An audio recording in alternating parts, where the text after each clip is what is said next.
green curtains and a green carpet. How long had I been here?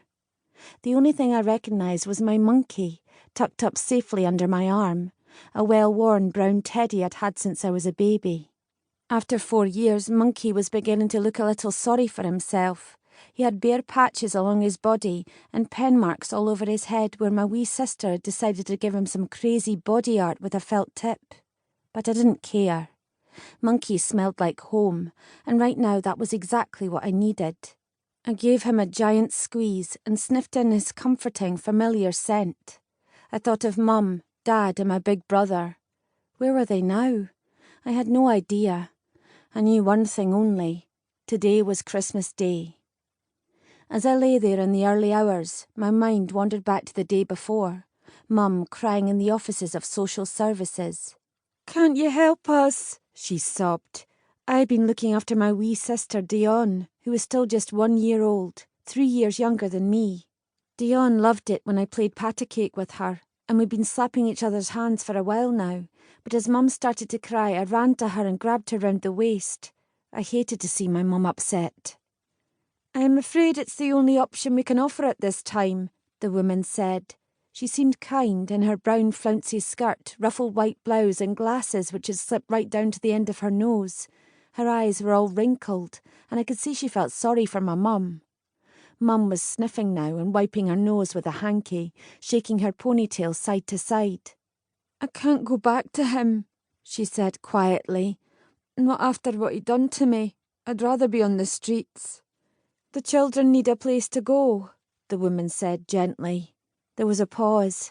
Aye, I ken that. Silence again. Then Mum looked from me to Dion, and that seemed to make her mind up. "Aye, well, if there's nothing else, there's not really any choice, is there? I better get them packed up." I didn't really understand any of this at the time.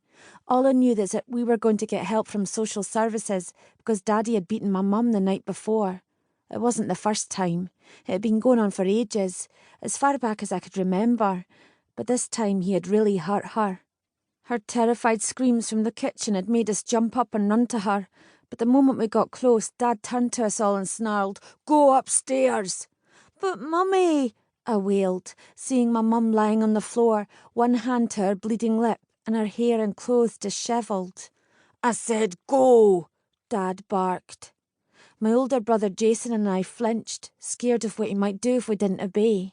We scampered up the stairs, but we didn't go to our rooms. Instead, we sat on the landing, both of us terrified of the smashing and screaming we heard from the kitchen. I was grateful my 8-year-old brother was there too. Whenever I was scared, Jason was always there to comfort me. The next day, Mum's cheeks were all swollen and her eyes were puffy. Her voice sounded strange and low when she told us we had to leave Dad for our own safety. It was only when the car came to collect us later that day that I realised what was really happening. "You and your sister, you have to go and live with a nice family for a while, just while I get everything sorted out," Mum explained. "Aren't you and Jason coming too?" I asked in a small voice. "No, we can't."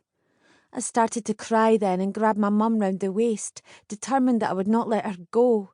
If I didn't want to go, then she couldn't make me. "Hush now, Tressa," Mum soothed. "You've got to be a big brave girl and look after your wee sister Dion.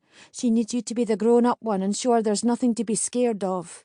"But why can't you and Jason come too?" I wailed. "I don't want to go away. I'm scared. I want to stay at home." "We can't," Mum sighed. "There isn't room. Your brother has to go somewhere different. But don't worry, we'll all be together again soon, I promise. We won't be apart long. Now stop your crying and be strong. Your sister needs you to be strong." My eyes filled with tears then, as I lay in bed recalling our difficult journey to the foster carers. I felt lonely and terrified as the car drove away from my home in Broxburn in West Lothian, leaving my mother and brother stood on the pavement watching us go. Why were we being sent away? I just couldn't understand it. Poor Dion didn't have a clue what was going on and cried the whole way. I kept trying to put her dummy in her mouth, but she kept spitting it out again to scream the place down. The social worker drove us half an hour through Edinburgh to get to a small house in a quiet street. The old lady with grey hair who greeted us in the doorway was smiling.